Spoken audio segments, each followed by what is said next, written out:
Gives me great pleasure to welcome as keynote speaker Professor Louise Amoore from Durham University. We're delighted to have you, Louise. We would have so loved to have you here physically in Amsterdam, but we're really happy and grateful that you could connect at all to our event. Louise has written extensively on the politics and ethics of algorithmic decision making. She started her work around security algorithms and border technology, but in her new book, about which we will be talking today, she uses many different types of examples and many empirical domains, including health, including examples from the digital humanities. She's written widely, for example, her book Politics Possibility with Duke University Press, her important work on data derivatives, which appeared in Theory, Culture and Society. And today, Louise is here to talk about, I don't know, Monica, am I visible? To talk about, oh, there, yes. To talk about her book, I have my copy here. Her book, Cloud Ethics, which has recently been published by Duke University Press. And Cloud Ethics radically rethinks some of the core notions of law and ethics that we use to think about and regulate algorithms, including the notion of the data subject. Only yesterday, I think, Louise, you launched your new project on algorithms, which is the European Research Council Advanced Grant Project on Algorithmic Society. So we're extra delighted to have you here on the second day of your new project. Algorithmic Society asks about the relationships between algorithm and life and how algorithms shape life chances. You can all follow the project if you don't do so yet at algosoc_ERC. Before I give you the floor, Louise, I just want to introduce our second speaker. So you're joined on this panel by our very own Stefania Milan, who is Associate Professor of New Media and Digital Culture at the University of Amsterdam. Stefania has also written widely about algorithms, society and technology. She's the principal investigator of the European Research Council Grant Data Active, among a number of other externally funded projects. And she has published widely on data activism, datafication from below, and the view on data from the Global South. There's many publications I could mention for Stefania as well, but I just want to flag one piece you wrote in the journal Information, Communication and Society on cloud protesting. So we have a dialogue between cloud ethics and cloud protesting, and I couldn't be more delighted with it. I'm going to invite Louise to introduce the book. And we'll have a little conversation about the book, and then I'll invite Stefania to come into the conversation as well. So the floor, and in the meantime, I also invite participants to pose questions via the chat. So if you want to get in on our conversation, please pose your question via the chat, and I will try to bring them to the floor. Louise, the floor is yours. Thank you so much, Marika. Can you see my screen? I've shared my screen. Yes. That's great. Thank you so much for inviting me. I am, of course, really sorry that we cannot be together in person in Amsterdam. That would have been lovely. But it is wonderful to be able to participate as you launch your Global Digital Cultures program. So the overarching question that you pose in your new priority area is really of deep interest to me. So you ask, how is the digital transforming cultural practices around the world, which of course also invites us, as we've already heard today, to think about how digital practices are already cultural and how they're already enmeshed with our ways of life. So I would like to just spend 10 minutes or so offering some reflections drawn from the themes of my book, Cloud Ethics, but speaking to this question of global digital cultures and through the lens of one aspect of global digital culture that is of great interest to me, and that is machine learning cultures that are increasingly pervasive in all aspects, I think, of our ways of life.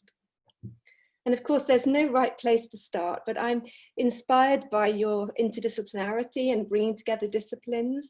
And of course, machine learning algorithms are also iterative, and they themselves cross domains and cross disciplines. They learn and they modify and transform through their relations with data and with the world. That's what we mean when we say deep learning.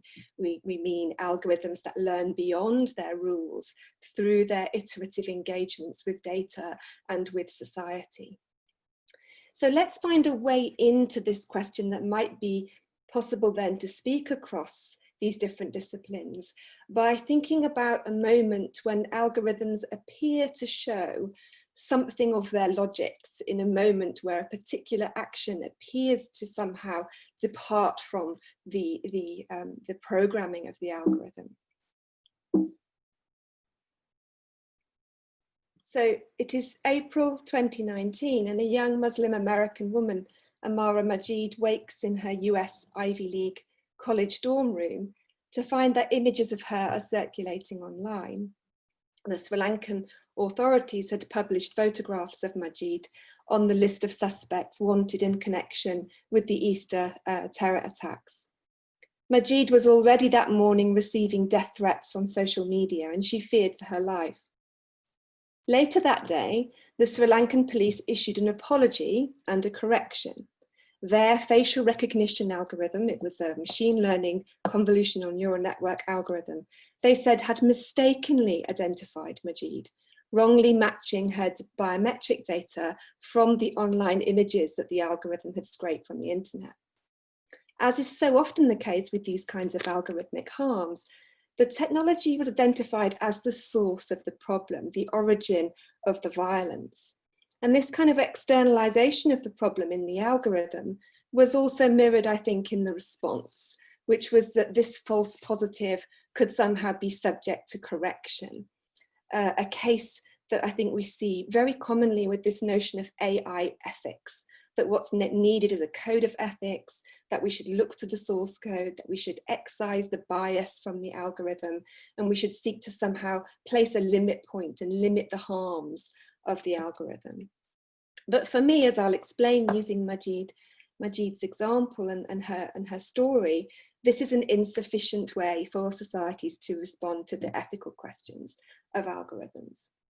For if we understand machine learning as cultural practice, as I would like us to contemplate, then the problem is not so easily resolved, not so readily externalized and subject to ethical codes of conduct. This is much deeper than some notion of error or misrecognition, more troubling than even a potentially fatal mistake. Because these algorithms learn, cluster attributes, and learn to recognize people and things in the world from what Raymond Williams famously calls a whole way of life. And then what Majid's life and potential could mean was actually fundamentally redefined through these machine learning algorithms. They were acting on an infrastructure. We've heard lots of connections to infrastructure already, I think. They were learning from cloud-based data that did not differentiate. In a sense, the algorithm was indifferent to whether this was biometric data or some other kind of data input. So in 2016, as a teenager, Amoore Majid had written an open letter to Donald Trump, describing herself as an activist and protesting his Muslim ban. She is founder also of the Hijab Project and author of The Foreigners, a book on the stereotyping of Muslim women in the US. So the algorithm did not simply depart from its reasonable actions. It did not simply make a mistake. I want to suggest instead that in that moment, it exposed something of its mode of learning and its way of being in the world. Majid was not so much misrecognized by the algorithm as recognized as a cluster of attributes drawn from multiple forms of data. Inference is made about her and about her potentiality. So AI ethics, I think, does not so easily fix this problem. each time we hear this notion of an algorithmic error or a mistake or a kind of descent into frenzied madness of the algorithm, and we see it so often now from the UK predictive exam grades algorithms to borders and immigration systems, policing that we've heard already discussed today. I think when we hear this, we should be attentive to the values and assumptions that the algorithm already embodies, the modality through which it has learned to operate in the world. Majid was subject to something much more than just facial recognition. She was subject to what I in the book call an arrangement of propositions. And this arrangement of propositions is infinitely malleable. So as the designers of these kinds of machine learning systems observe the gap between their target output, the thing they want as the output from their model, and the experimental outputs that they're getting in the training of the model, some of the most profoundly political problems of our times, I think, are being recast as a matter of tuning parameters that converge on a target. So the difference between match and no match to Amoore and Majid, between the issuing or denial of a visa, as we heard from Hoob earlier, or the targeting of a particular protest in a city by the police, is contingent on minute adjustments of these arrangements of propositions in the machine learning model. So what I'm trying to do in the book is to think differently about this problem of ethics. This is an example of a field sketch from a few years ago, trying to sort of spatially think about what a specific machine learning algorithm was doing. But this teeming multiplicity of the algorithm, its plural possible combinations, pathways, parameters, and weightings, is at the heart of how I would like to approach cloud ethics. The output of the machine learning algorithm reduces the multiplicity of possible futures to a single output. And cloud ethics would never see that single output as simply a mistake or an erroneous output. Instead, it would begin by asking what is happening in this process of condensing plural possible pathways to a single output. Algorithms, I want to suggest, contain within their hidden layers what I call the traces of rejected alternatives. So let us think about that for a moment. In the output of the algorithm that refuses the asylum claim or matches the biometrics lies the trace of rejected alternatives, the other potential futures that were written out in the model. So increasingly, algorithms are used by governments to reduce the full difficulty of politics, the most intractable decisions in our world. And it matters to me that we think then of algorithms as ethical political entities, and we remind ourselves of the full weight of that undecidability still residing within the algorithm, however light the output score appears to be. So just to conclude, some computer scientist friends have said to me, you cannot do this, Louise, you can't make the weights political. They said they're not really a thing. We are just messing around with them. So their descriptions of their kind of experimenting with adjusting their model, they think that's something which is not political and that it's something which could never fully be known. It's not knowable. But it's exactly this opaque and embodied relation to machine learning that interests me. The very idea that they don't know how they work, the idea of non-knowledge, I think, is fertile ground for a different kind of ethics.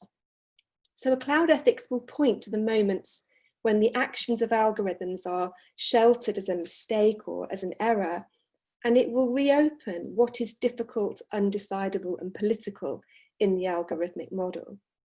Such a strategy is not the same thing as making an algorithm transparent or accountable, because it tries to hold on to the partiality of data, gradients, and features, and all of the very many human and algorithmic relations that persist in the generation of that single output.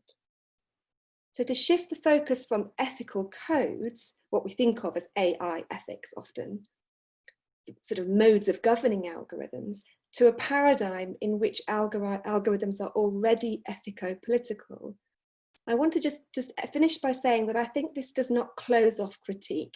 Instead, for me, it multiplies the possible sites where intervention or civil society or resistance could take place.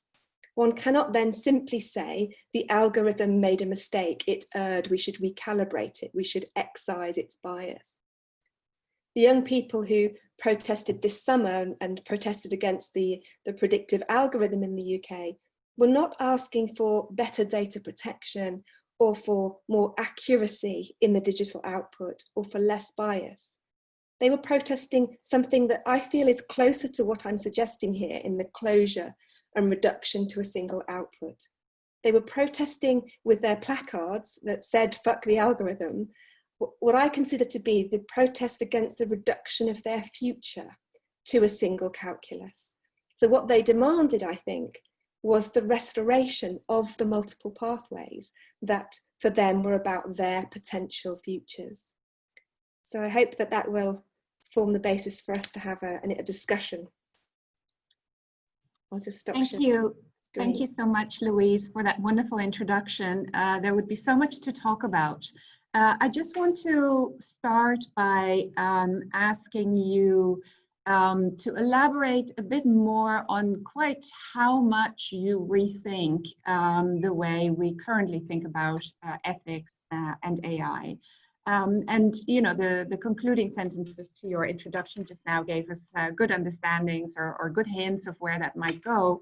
But I really think it's important also for people viewing this to realize just how much your book challenges and rethinks some of the core concepts that we have to politicize algorithms and artificial intelligence. At some point in the book, you call it almost a heretical view, which I thought was an interesting phrasing. But for example, one of the things we look at is or we look to for algorithms is to ask algorithms to give an account of themselves, to be able to sort of retrace the steps and be transparent or open about the decisions that were made in the algorithmic process, and for us as citizens or government to be able to retrace the algorithmic steps, even though we might never fully understand the decision. But your understanding of authorship and madness, as you've just now talked about a bit, fundamentally rethinks this possibility for the algorithm to give an account of itself. And I wondered if you could give us, in a few minutes, a little bit more detail on how you challenge that notion. Thank you, Marika. This is so nice. It's so good to have a discussion like this. Let's begin with the heretical thing, you know, why I said that.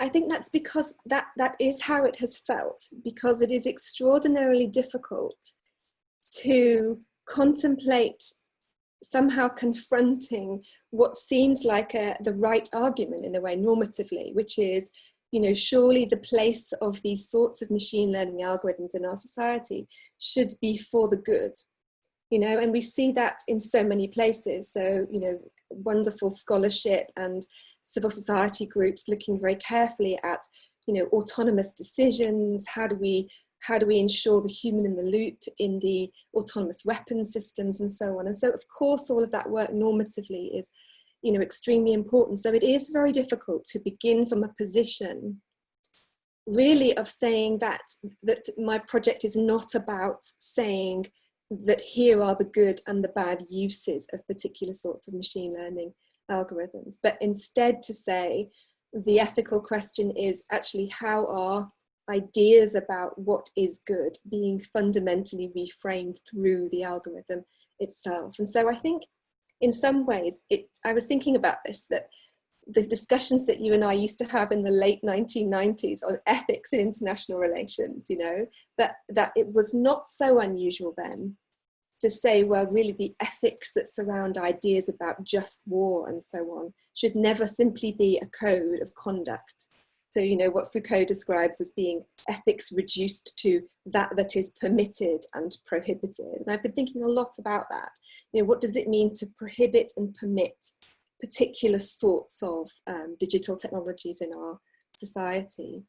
And instead what I'm trying to do is to to take that other step in ethics, which I think many writers and philosophers suggest to us, from Judith Butler's work through Foucault, even thinking through Spinozan approaches to distinguishing morality from ethics, which is to say instead, actually, ethics is a question of our relations to ourselves and to others. And for me, that really captured something about what's at stake in some of these machine learning models as they're acting in society. Because one could imagine a code of ethics that might prohibit a particular algorithm being used, let's say by a police force on a given city street in the policing of a protest. And that might be successfully challenged, and it might be even perhaps banned by a city. So increasingly cities are banning facial recognition. I see that Amsterdam and Helsinki now have algorithm registers, which is about try to make transparent what sorts of algorithms are present in the public sphere.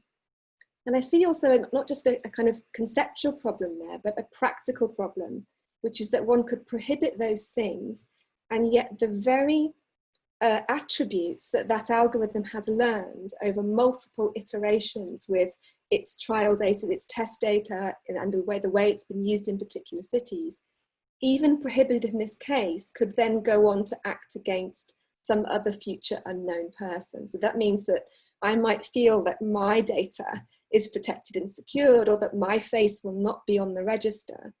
But because of the kind of cloud architectures that are at work here, this doesn't limit the capacity for it to still have a different relationship to the lives of others unknown to us. So in a sense, I'm trying to expand and extend what that ethical relation could mean, and how we might think about that in relation to uncertainty and what's unknown about the actions of machine learning. Thanks, Louise, and also thank you for helping us think about algorithmic harms and how particular solutions or particular regulations themselves may produce other harms and impact groups differently and bring in future harms. Just before I turn over to Stefania, can you say a little bit about what the role of literature and fiction is for you in thinking, in helping you think about ethics differently and sort of formulating this almost heretical view on algorithm and ethics?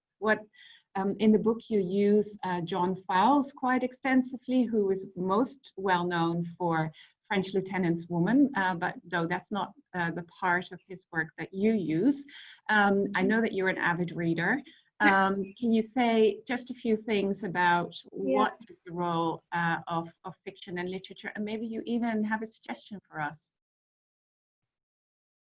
That's such a good question. Yes, literature and novels. And I mean, honestly, the answer to that question, how did John Fowles found his way into this chapter about authorship in my book, was also a matter of serendipity. So I've read most of his novels over a period of years, but I stumbled in a secondhand bookshop over his essays in the book Wormholes.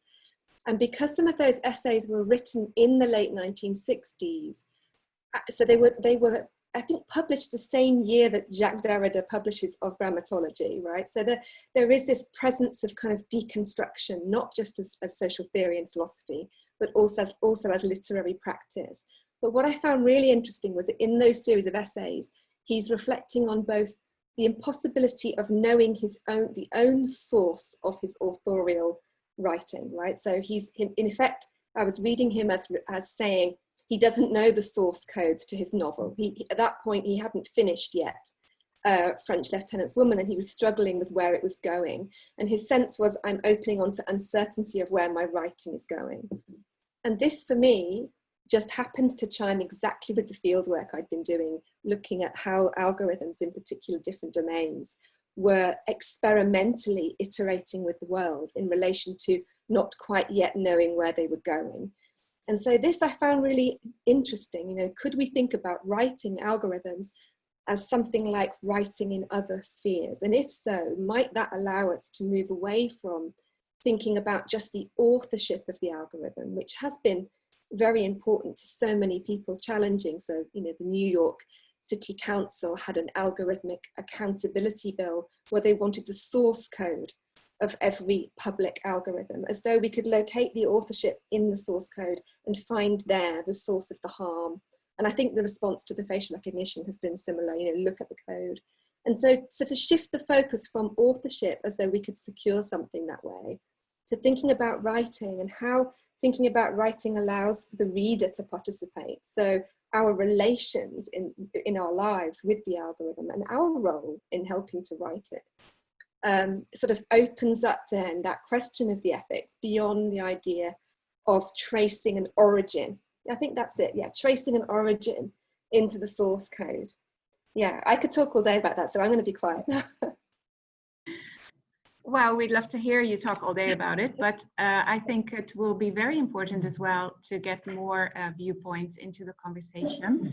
I can already imagine many different points of connection between what you have been saying, Louise, in your notions of cloud ethics and the work that Stefania Milan is doing in the Data Active project and in relation to what can be called cloud protests and the ways in which civil society organizations and NGOs are practicing datafication from below, appropriating but also resisting algorithmic knowledge and algorithmic technologies.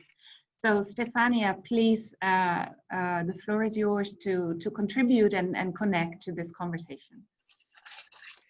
Thank you very much, Marika. Can you guys hear me? Good, because I had a change of computer. I don't know whether you noticed a little bit of anxiety on my side when Louise starts speaking, because I actually lost the sound. In any case, I'm very, very happy to be with you today, and of course to see this beautiful research priority area coming to life. There's so many of us here. So I would like to thank the organizers for including me, and of course I would also like to thank Louise for sharing a bit of our work, very important work. Of course, as a fan, I'm really honored and humbled to be here in conversation with you today. So there's not much, in fact, that I feel like empowered to add to Louise's work. But given I've been invited, I would like to try to reflect on what happens when algorithms meet human practices that unfold at the grassroots, at the margins, or on the fringes of our neoliberal society. And we have heard Louise saying, and I quote, and I'm sorry if I misquote, I was just on the fly writing down some notes as I was speaking.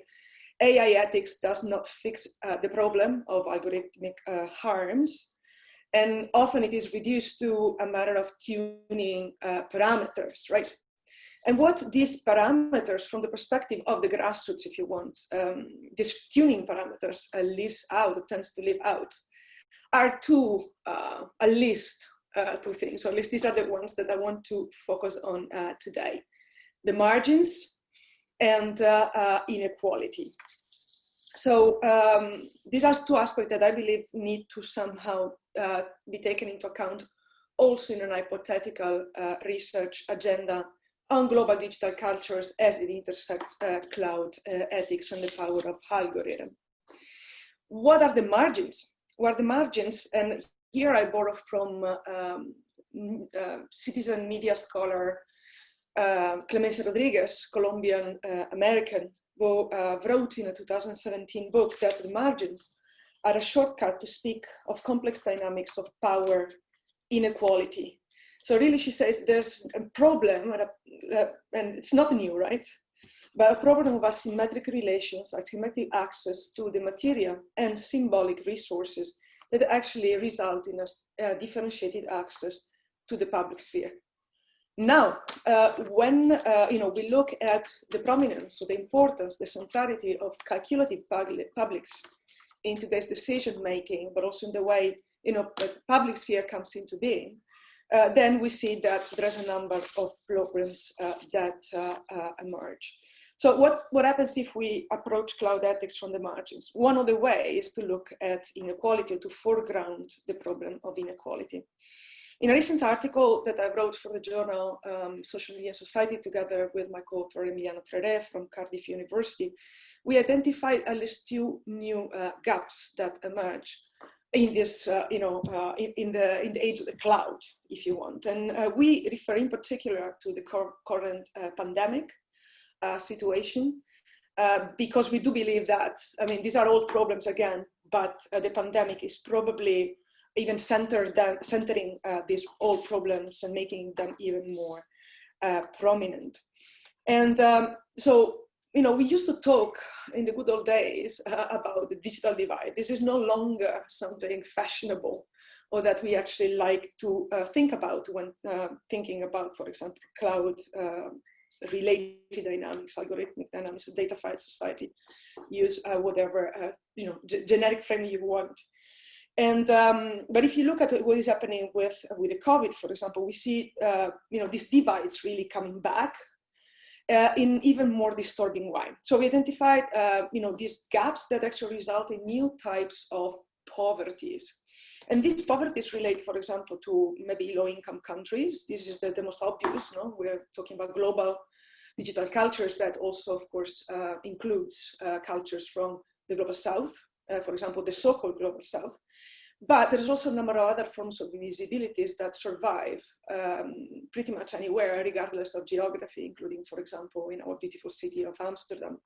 And I'm thinking about gig workers, sex workers as well, that were you know, being discussed earlier, and you name them. So these forms of poverty are really, it's not just a matter of asymmetric relation.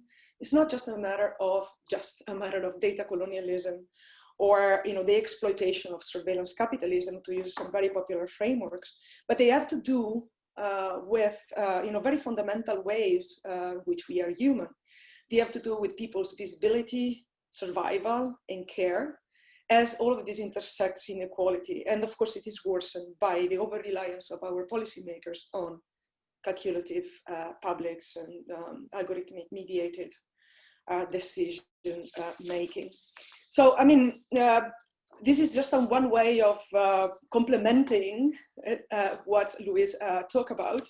So trying to look at how, for example, and this is more like a programmatic statement, right? What we could do also as a global digital cultures research priority area.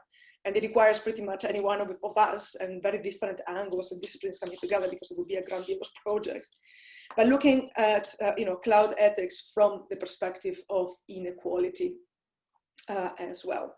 So to conclude, because I guess I'm getting over my allocated time, you know, Louise mentioned in her reply to Marike that ethics should be seen as relation to ourselves and to others, and it should not be reduced, I mean, quoting an earlier conversation that you two have had, it should not be reduced to a code of conduct. Yet we see a lot of code of conduct, and beautiful, sometimes necessary in many respects, but which tend to, I believe, you know, come from the experts, and they tend to actually not give voice or ignore deliberately what I have identified as you know, communities at the margins. So in terms of research agenda, that what I would like to foreground, because I haven't heard much of that yet in what was discussed, is you know, trying to create different type of relationships with our research subjects, with the margins, assuming that we want to research the margins. And it's not just a matter of looking at, you know, looking in a certain direction. That's extremely important, but it's also, and Sudha actually mentioned earlier, it's also a matter of giving voice to alternative ways of seeing and interpreting, for example, the cloud or cloud-related dynamics of what global might mean, what epistemologies are, what, you know, emerging cosmogonies might look like. So it's about empowering and giving voice by creating different research relationship with, among others, the margins. And I just leave it at that. Thank you very much. Thank you so much, Stefania, for coming into the conversation, and also for mentioning COVID and the relationship between digitization, datafication, and the current COVID crisis, if we want to call it that, and the differential and profoundly unequal impacts it is having. And I know that you have a book project in progress or just out about this precise topic. Let me invite everyone again. I see that Lonneke has started, which is great, but let me invite everyone again to connect via the chat and let us have your questions. And before I turn to the chat, Louise, do you want to come in and connect to some of the things that Stefania has brought to the conversation? Thank you. Yes, thank you so much, Stefania. It's so productive for us to have this conversation, and I would like to hear some more about the idea of cloud protesting. I think it's so important that we think about what might the spaces for resistance be, right? So if we're saying that this is a kind of modality of a particular kind of algorithmic power, and if where this power is located, there's also space for resistance, then where might it be? And I do think that in the book, in part, I'm guilty of, paying, I guess, attention to the ways in which particular public spaces for protest are closed out through the use of machine learning technologies that define already the riskiness of a particular person or group of people before they can even make their political claim. So I think that, there are people here on the call whose work also, I think, does do something to open up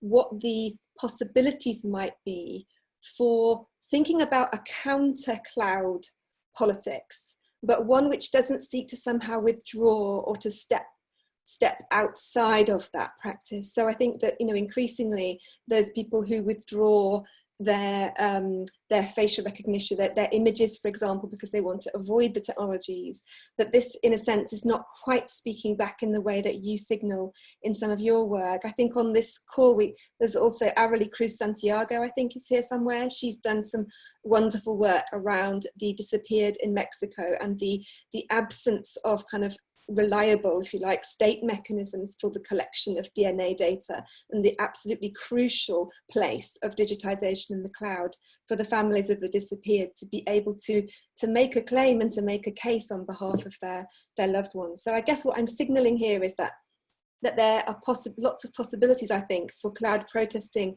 and cloud ethics to sort of work together in ways that do not see the cluster of attributes as the same thing as the person. So the sort of power dynamics at work are about identifying the cluster of attributes, and that will always miss the singularity of the person or the kind of community claim that's being made. So yeah, I think this would be a really productive discussion. Someone was asking about corporate power, I think. Yes, I see two great questions in the chat. Let me bring the first one in from Lonneke van der Velde, who is asking about the relationship between cloud ethics and corporate power. So how could your notion of cloud ethics, or Stefania, if you want to come in as well, your questions of data from the margins, or thinking actively about the effects on marginalized groups and marginalized spaces, how could something like that be inserted into the corporate space, which is so absolutely crucial and dominant for digitization, even in, as has been mentioned, the way we are having this meeting today? Louise, if you want to get us started, and then I'll come back to Stefania. So hit the question about corporate power. I mean, you probably already know that, in the UK,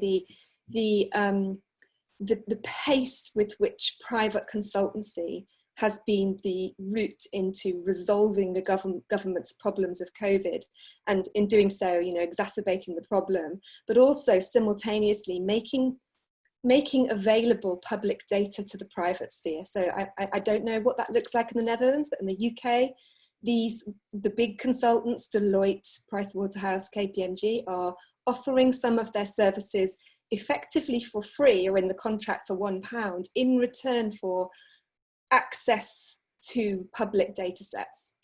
So this is about the value to be had, I think, in the training and recalibration of their algorithms through their involvement in the delivery of COVID type services, so that their access to vast amounts of public data that they would not normally have access to is kind of, is generating a corporate value. So I think this is a space where work needs to be done, and even the rector in her introduction was talking about Europe and the need to think about, do we need platforms and cloud spaces that are outside of those kinds of corporate spheres of influence? So I think that work is crucial. Perhaps it would be a good place to bring Stefania in, because you say she's writing a book about COVID, so it might be a good moment to bring her in.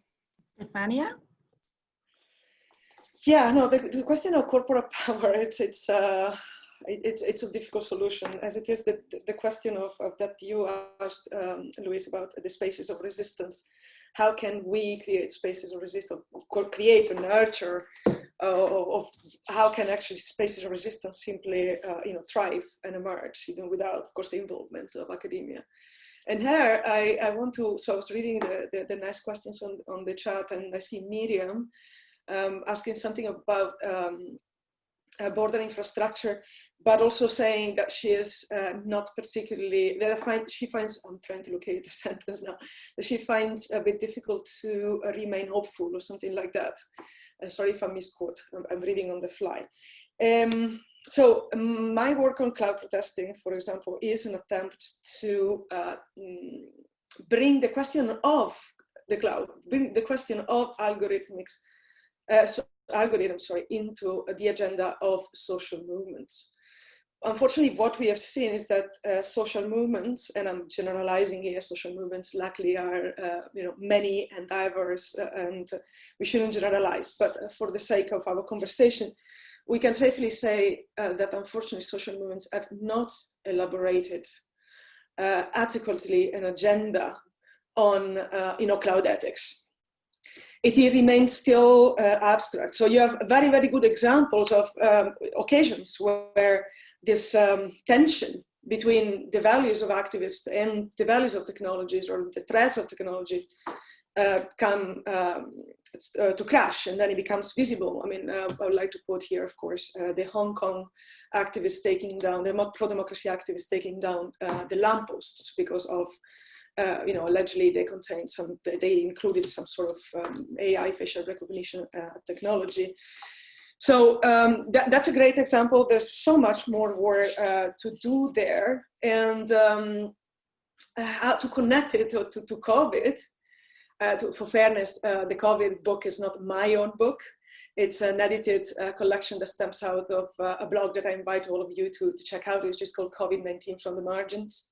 So it's a really multilingual and very diverse conversation that is already happening on the web. But I guess, why do I bring up the COVID pandemic? Simply because I do believe that the COVID pandemic has, in a way, some positive aspects in that sense, paradoxically, in the sense that the COVID-19 is making certain contradictions emerge. I mean, even the director mentioned it earlier on, they over-rely on corporate or company infrastructure, even to have this conversation about global digital culture. So there's probably some good news out there, even in COVID times, but there's certainly a lot of work to do. I'm not sure I've addressed any of the questions, but there's so many inputs that it's a bit difficult to really, I mean, this conversation could go on for a few days at least. So this is just my 2 cents for now. Thank you. Thank you both. You already talked a little bit about the question that Miriam Twicht brought to the conversation. So Miriam, thank you very much for getting involved via the chat. And I really also share your question, and like Stefania, I'm reading it as we go along, but I understand your question to be also about hopefulness, to be about ways of undoing data collection that avoid further entrenching some of the things that Huub Dijsselbloem was talking about in the previous panel, which is the border security controls.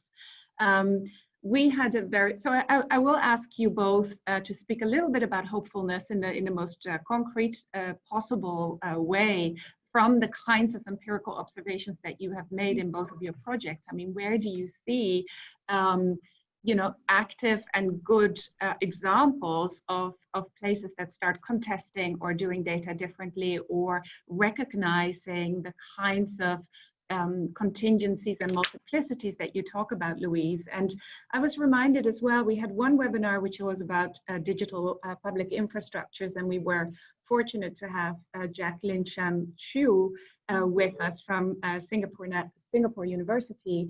And he said, when he talked about public infrastructure, and we asked him about empire, and he said, well, the conclusion for him, at least, about hopefulness and alternatives was not in one answer, but in multiple alternative ways that are emerging, that are living and dying, to sort of contest. So for him, it was really in the hopefulness. I think, well, I don't want to speak on behalf of him, but I found his contribution very inspiring when he talked about sort of multiplicities of lots of little platforms, different kinds of platforms that are experimented with, that could start maybe giving us the kind of hopefulness that Miriam is asking us about.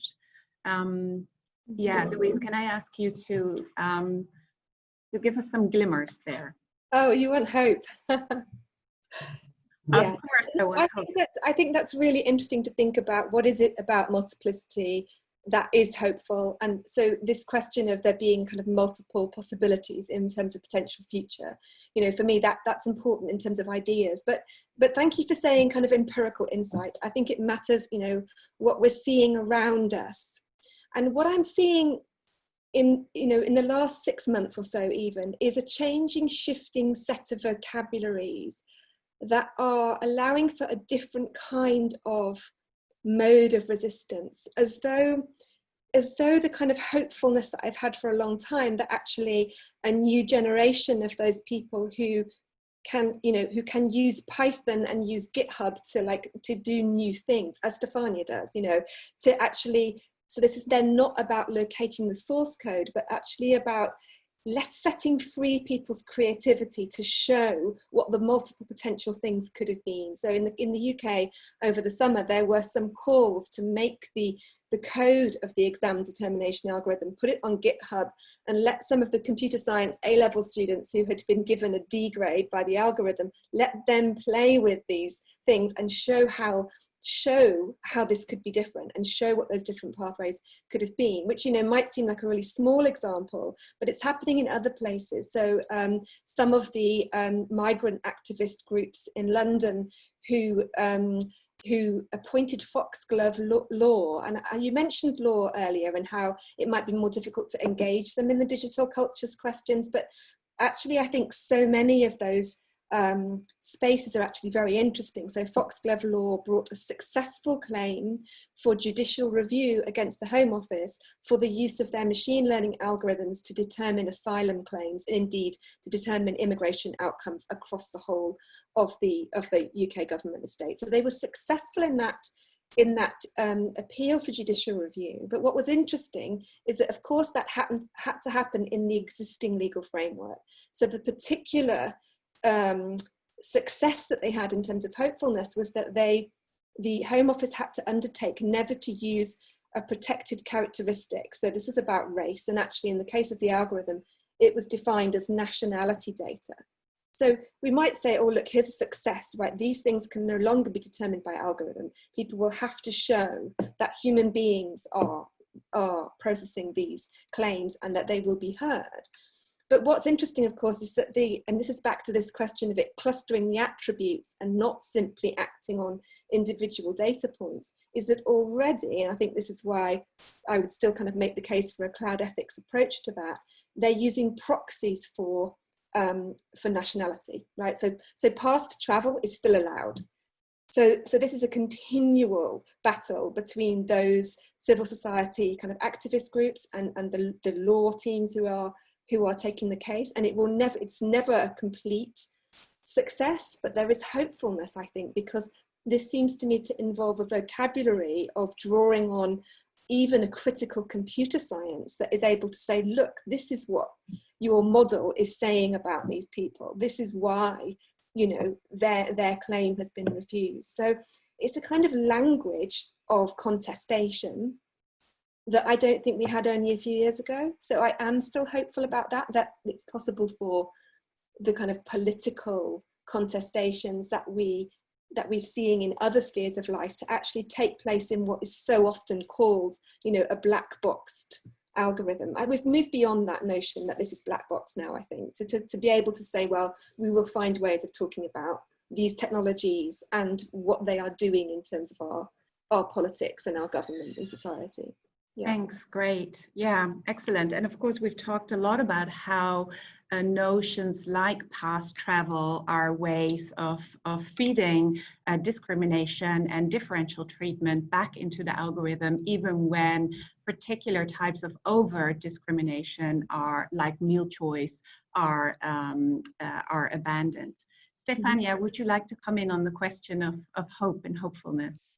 Yes, certainly. Thank you very much for the question about hope, because in fact, I mean, especially when we start a new project like this, we should start on the on the right optimistic foot. There is indeed a lot of work to do. So my reference to the fact that social movements are not yet there in elaborating, spaces of resistance, or Louise nicely put it, counter cloud politics, refers to the fact that if we look at the broad spectrum of social movements, that's indeed the case. But we do have a number of groups on the ground that are primarily concerned with combating surveillance, of leveraging the power of big data, that we have analyzed as part of the Data Active project. And there's many of us in the chat, from Lonica that I see here on the screen to Niels, Kejen, David. I have seen them earlier as names listed in this meeting. So just a few examples. So we have plenty of these examples. I would like to quote Kejen Torres, who is a PhD student in the Data Active project, who was writing about data work, in particular in Mexico, by a grassroots NGO that helps people to file access to information requests. So they help essentially getting information from the state when the state is extremely opaque, and they help people reclaim their rights. And Kejen has the brilliant idea of casting data work as care work.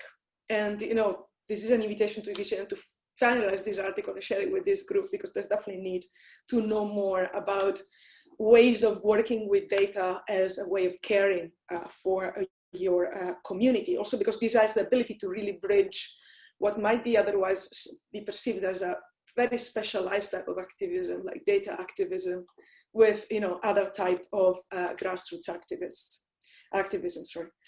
Then another example of hope comes actually from China, and this is from a blog post that we hosted in COVID from the Margin. It's by an anonymous contributor for obvious reasons, but this person wrote about how people in Wuhan and around there try to use GitHub to create living memories of the solidarity and the community care processes that were originated in COVID times. And they use GitHub to bypass, of course, the state's censorship on other platform. And then another very good example of hopeful data practices, if you want, or emerging counter cloud politics, can be found on citizen sensing. So whereby citizens, variably skilled, come together and they use often built small devices to, for example, check the status of pollution in your environment, in your city, right outside your window, or for example, even keep track of the depletion of the Amazon forest. So I try to pick various examples, given we are global here, but luckily there's plenty of them, but we still need more. So there's a lot of work to do anyway. And I think we have a role to play there as academics, without saying that we academics have the ability to really change the way the world goes, unfortunately. But in giving voice, but also in helping activists on the ground to create strategic partnerships, and also to elaborate their alternative epistemologies that, sometimes when you're so entrenched, so busy with activism, you have little time to raise a little above the practice to elaborate, the agenda. So I think we might help. Also, this reciprocity area might help there. Thanks, Stefania, for giving us some great insights and examples from your own field work. We only have a few minutes left, so I just want to also give the last word to Louise. 2 more questions have come in via the chat that I think I can pull together to ask you for some final reflections. So Alex Hecker is asking about personal conduct, and the point that we are all sort of part of making datafication possible, especially in your analysis when you talk about how data-led decisions are also based on proxies and not on the precise relation with the data subject. So we are all implicated in that, and Alex is asking a question about personal conduct and how that can contribute to maybe challenging some of these practices. And in relation to that, Nina Amelung as well is asking a question about professional reflexivity. And I know that you are also involved in that, Louise, in a government advisory body in the UK, where many professionals gather to also try to inform and steer policy. So it's too much to really take in the final few minutes, but would you reflect on one or both of these questions in some final comments? Thank you. Thank you for your questions and for your interventions. So, I mean, where to start with that, really? Let's take an example of it. So the Google employees who wrote a letter to their CEO, I think it was 2019, and they write, I think 3,000 Google employees write a letter to their CEO expressing their concern that their work is being used in the drone program. And this is about Project Maven. It's about image and object recognition and the use of those technologies in warfare. And effectively, it was about, for me, this was back to this question of the code of ethics. It was about identifying where is the line in the use of our particular technologies. And I found that just so interesting, that letter that they wrote, because it was a reflection on personal practice, and it was a kind of ethical reflection around the, in the book I compare it to Richard Feynman and his work on the Manhattan program, right? So what this age-old problem, to what extent does my piece of this science have a responsibility in this weaponry, in this act of violence, so that we could say the facial recognition algorithms are similar. But what I found so interesting about it was the sense that it could not extend beyond the application of their particular technology. So the very idea that the condition of possibility for those techniques was the very same image recognition and object recognition that's used in multiple other places, from tumor detection in cancer surgery to kind of video analysis and so on. So this is back to this question of whether we can have a way as a society of posing the question and posing the dilemma in a way that does not try to delineate the good from the bad, but actually says, look, there are assumptions written into these technologies that will be able to very quickly cross domains, and you might close them down in one domain and they will be used in another. So it is then about extending the intervention beyond the professional practice. And of course, the emphasis has all been around the training of computer scientists, or looking at the code. But one example really stands out for me, and that is where I was interviewing a set of police officers who were responsible for making decisions about whether the probability on their screen of a match to a person was something they should intervene on. And then in the room were also those people who designed the software. And there was this kind of space of surprise on the part of those who designed the software at the extent of sort of disputing of the output and the kind of, I guess, arbitrariness. That's the thing, that they never imagined that the output of what they had designed would be then deployed in such an arbitrary way, and actually that then the parameters of their model would be shifted entirely on the basis of what one particular officer at one football match in London on Friday afternoon had decided, right? And this is back to this question of needing to see the multiple interactions between algorithms and humans as the site that we need to be able to talk about as a society. Pose to our governments as, you have not resolved the problem of austerity in policing by replacing it with this software, right? So this is never going to be about adequate training for those who are designing the systems, but it is going to be about having a capacity to ask questions in a different way and to create different sorts of political claims, right? I really saw that with the 18-year-olds in the street. The particular demands that they were making about the place of the algorithm in their lives, which I think opens up a different sort of terrain. And the work that you and I have done for so long, so much of that was invisible in terms of the impacts on real people's lives, and the capacity for them to challenge that was, almost impossible to do.